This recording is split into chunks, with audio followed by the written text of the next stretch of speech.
Assalamualaikum warahmatullahi wabarakatuh. Let me introduce myself. My name is Muhammad Yusuf, NPM 224110002, MBI Audit Internal.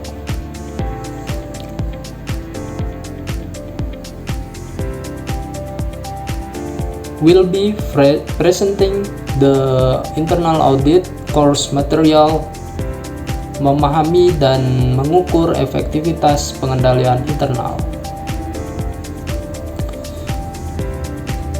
Di sini ada pengertian pengendalian internal. Pengertian pengendalian internal. Pengendalian internal adalah suatu proses yang diprakarsai oleh manajemen dan staf untuk memberikan keyakinan yang wajar dalam mencapai tujuan yang terkait dengan pelaporan keuangan, kepatuhan, dan efisiensi operasional. Tujuan utama yang ada yaitu pelaporan keuangan yang andal, kepatuhan terhadap hukum dan peraturan, dan operasi yang efisien dan efektif. Selanjutnya, tujuan pengendalian internal. Yang pertama di sini ada melindungi aset dari kehilangan atau penyalahgunaan. Kedua, pastikan informasi yang akurat dan andal. 3. Tingkatkan efisiensi operasional. 4. Pastikan kepatuhan terhadap hukum dan peraturan. Dan yang kelima, bagian yaitu tujuan pengendalian internal. Komponen kerangka kerja KOSO. Yang pertama, lingkungan kontrol. Fondasi sistem pengendalian internal. Hal ini mencerminkan integritas, nilai-nilai etika, komitmen kepemimpinan, struktur organisasi, dan kebijakan sumber daya manusia organisasi, budaya etika yang kuat, mendorong pengendalian yang efektif. Selanjutnya, penilaian resiko. Suatu proses untuk mengidentifikasi dan menganalisis resiko baik internal maupun eksternal yang dapat mempengaruhi pencapaian tujuan.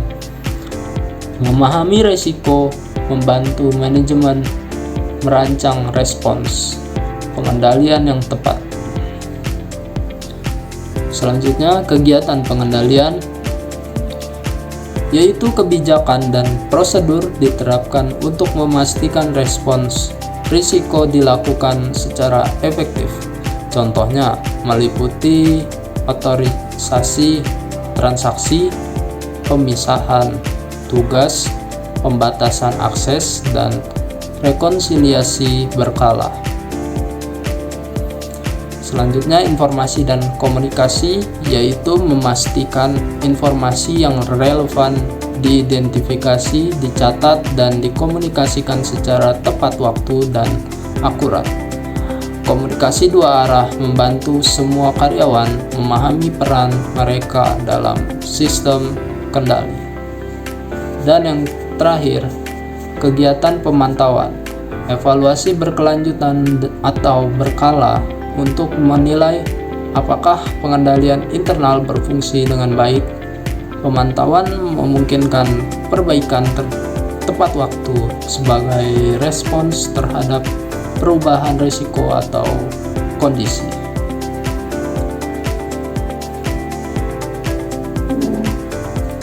Selanjutnya, ada lingkungan kontrol. Lingkungan pengendalian merupakan fondasi sistem pengendalian internal yang efektif karena menentukan arah di pucuk kepemimpinan dan mempengaruhi kesadaran pengendalian setiap orang dalam organisasi.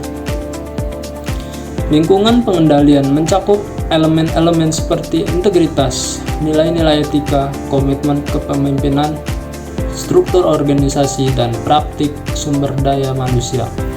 Lingkungan pengendalian yang kuat memastikan bahwa karyawan memahami peran dan tanggung jawab mereka.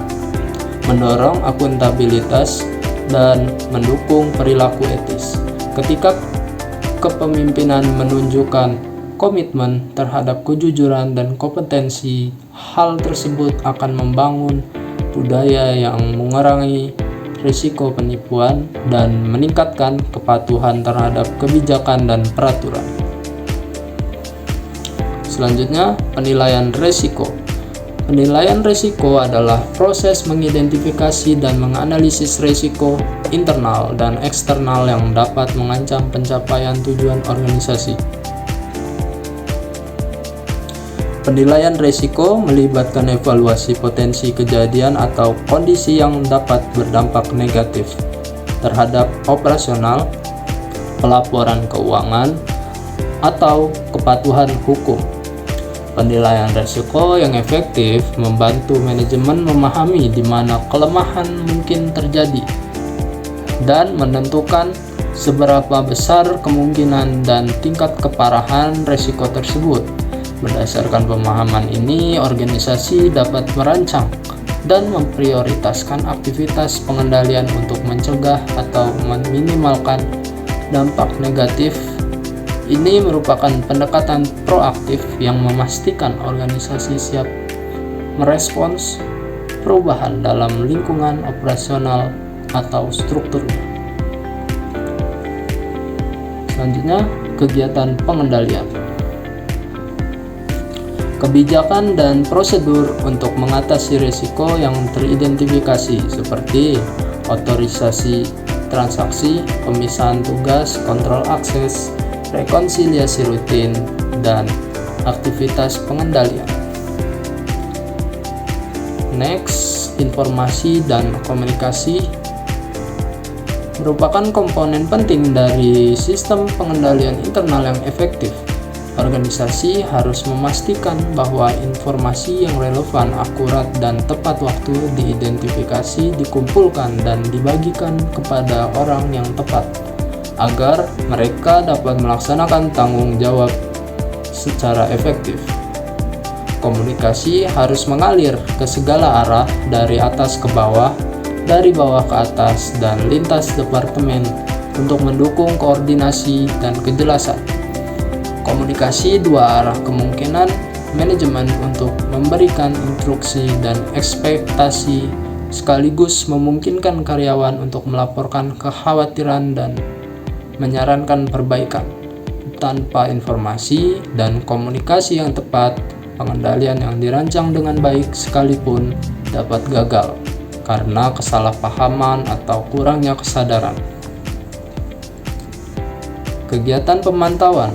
Aktivitas pemantauan adalah proses yang digunakan untuk menilai apakah sistem pengendalian internal berfungsi sebagaimana mestinya dari waktu ke waktu.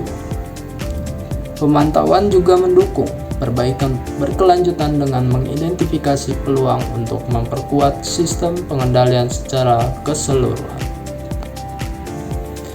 Mengukur efektivitas pengendalian. Indikator utama: kemampuan mencegah dan mengidentifikasi kesalahan atau kecurangan. Sistem pengendalian internal yang kuat dapat mencegah kesalahan atau kecurangan sebelum terjadi, atau mendeteksinya dengan cepat untuk meminimalkan kerugian. Kepatuhan terhadap prosedur dan kebijakan. Tingkat kepatuhan yang tinggi terhadap prosedur operasi standar menunjukkan bahwa pengendalian telah dijalankan dengan benar.